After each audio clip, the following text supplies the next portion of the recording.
This is Annindita Palaus, and today's video is about the spiritual significance of colors. This is a topic that is very commonly discussed in spiritual circles and in various spiritual groups that I am part of, whether they are online or offline. And that's why I decided to make this video today. So, of course, for convenience sake, I'll not be discussing all the colors that are there because there are so many colors. I will primarily stick to the colors of the rainbow: violet, indigo, blue, yellow, orange, red, and green. And I also have a few bonus colors because I see them very often in our everyday life. So I thought that it would be useful to add them as well.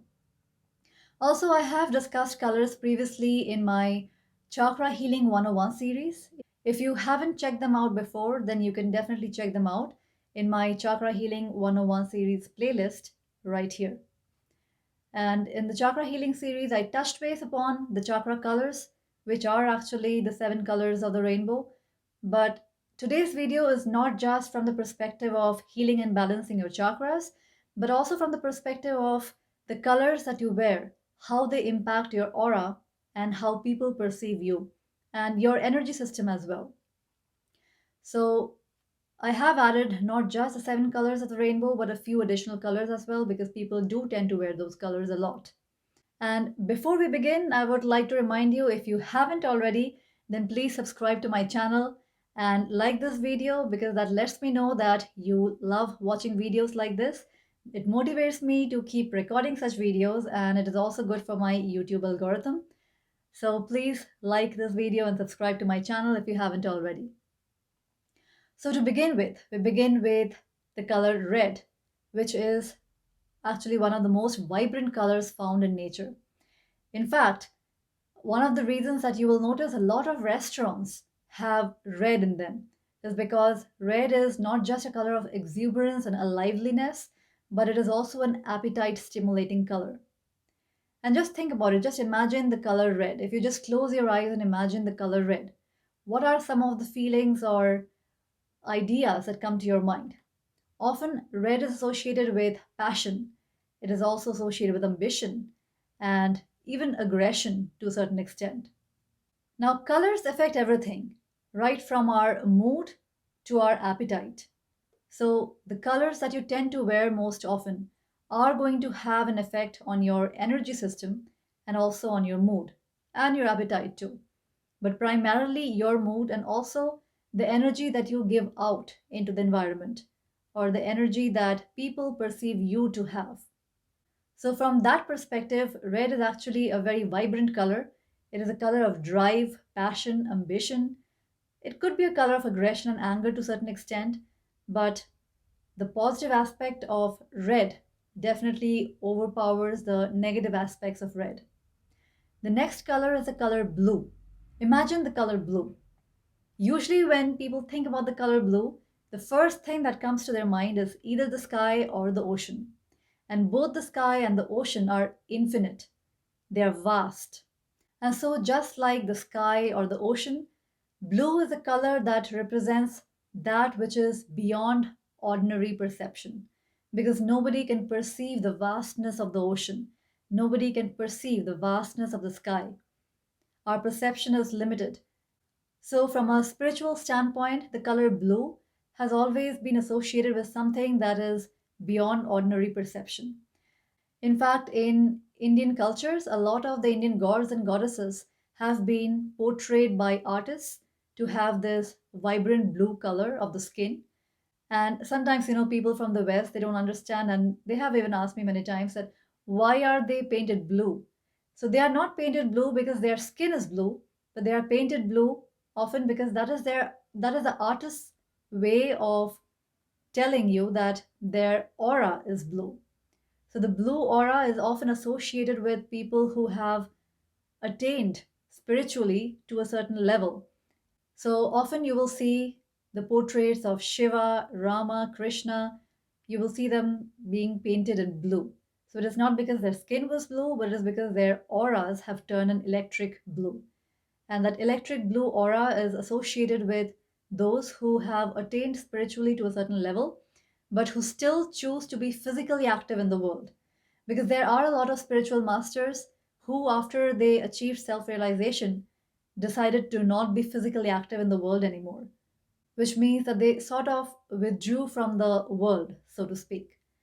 So, a vibrant blue aura is often associated with those spiritual masters who, even after achieving self realization, has been actively involved in worldly matters. And it is not always easy to be self realized and then be involved in worldly matters and pretend as if all of this is real.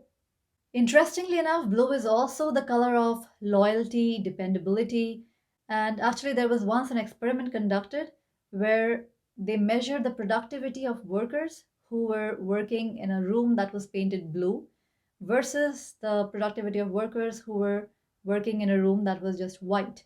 And they noticed that the productivity of the workers went up by 20% of those who were sitting in a blue colored room versus those who were in a neutral white room. So that is pretty interesting to note. The blue is also a color of trustworthiness and also wisdom. The next is the color purple. Think about the color purple. What thoughts, ideas, or impressions come to your mind? Often the color purple is associated with luxury and expensive things. And the reason behind this is that purple is not a color that is found very commonly in nature. And so, in olden days, when they were creating dyes from things which were easily available in nature, it was very hard to make a purple dye and it was expensive too. And that's why only people who had a lot of money could afford to wear purple clothing. And so, when you saw somebody wearing something purple, you knew that it was expensive. So, they must be rich. And so, purple started being associated with the royalty, expensive things, and luxury. The next color is the color orange. The color orange is another very vibrant color, and it is the color of success and strength. In fact, you might notice that if you go to the gym, a lot of people might love wearing the color orange. A lot of sports brands and sports wear is really this vibrant shade of orange. And that is primarily because orange is a very energizing color. It represents energy, enthusiasm, success, and strength. Sometimes even sports teams have orange uniforms. Now, just because orange represents strength and vitality and success, it doesn't mean that your sports team, if they start wearing orange, is going to win every single time. So, colors don't necessarily govern your behavior, but they can certainly influence your behavior or they can certainly influence your mood, which can then go on to influence the outcome of a certain event. But it's not like if I wear orange a certain day, all of a sudden I will become very energetic. Although you might see that if you are feeling really low and mellow and down and lethargic, and then you are wearing gray on top of it, and that is the next color we will be talking about, you might start feeling even more lethargic. On the other hand, even if you are feeling a little bit dull, but if you wear something bright, it might cheer you up a little bit.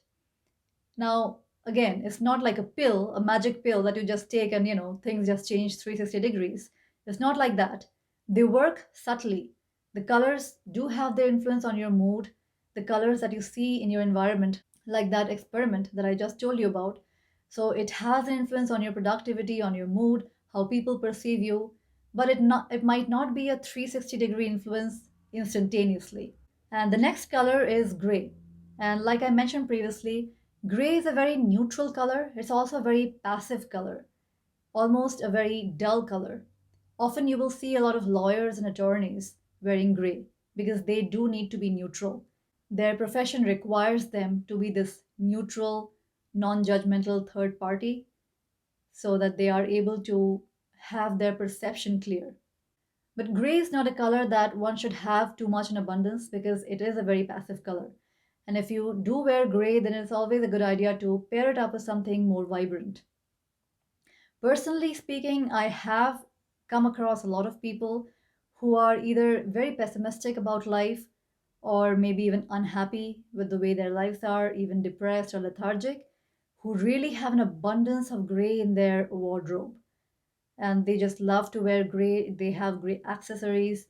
And I just think that it is an interesting, I don't think it's a coincidence, but I just think it's an interesting observation that I have made that people who are a certain way tend to have an abundance of certain colors in their wardrobe.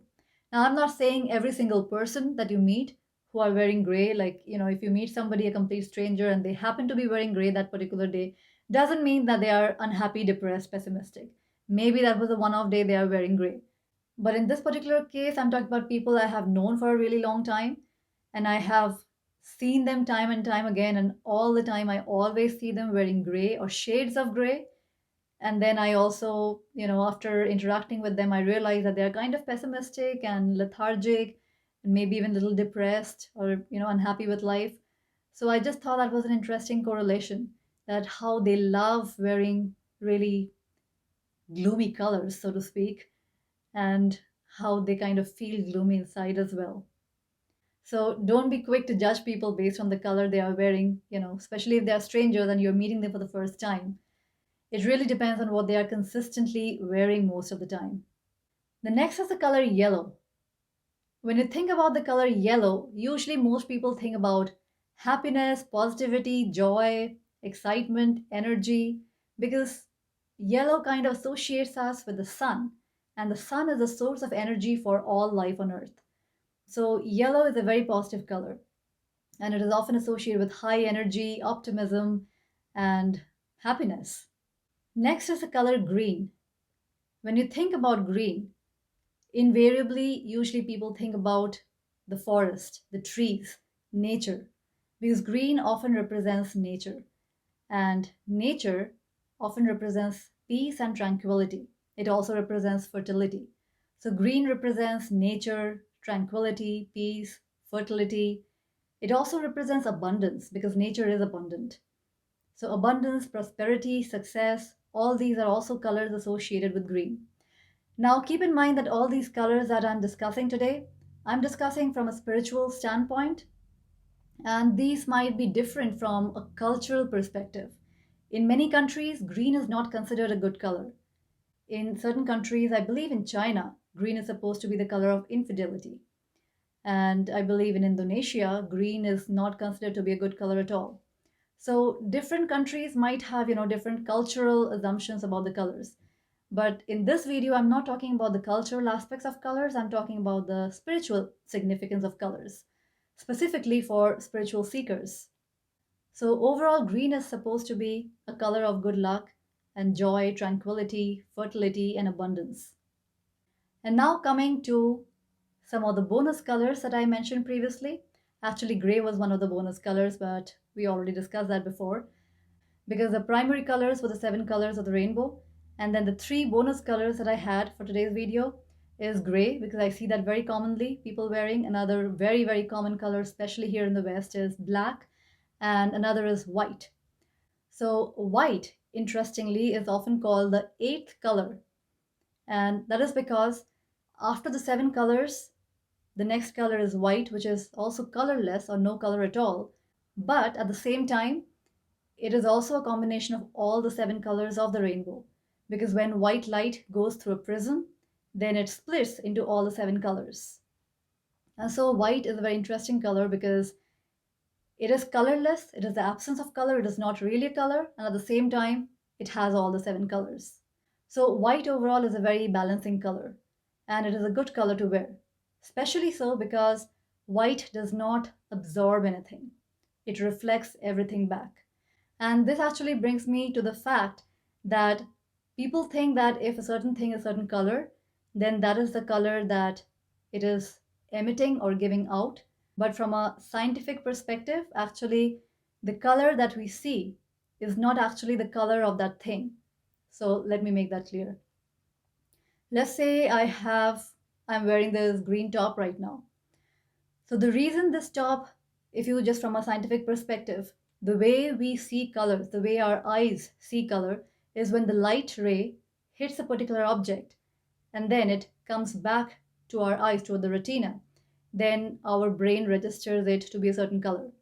Now, when the light rays hit a particular object, why do some objects appear red, some appear green, some appear blue, yellow, so on? That is because every object absorbs a certain part of the frequency of the light. And certain part of the light frequency is not absorbed, it is reflected back. So the part of the color that is not absorbed, that is reflected back, is the color that it appears to be for us. So if an object is yellow, it doesn't mean that that thing is actually yellow. What it actually means is that it is absorbing all the other frequencies of the rainbow colors. It is absorbing all the other frequencies except for the color yellow. It is not absorbing the color yellow, it is giving that back out. And because of that, our retinas, our eyes, are capturing that color and we think it is yellow. Same with all other colors. So white is such a color that it doesn't absorb anything. It gives all the colors out, and that's why it appears to be white.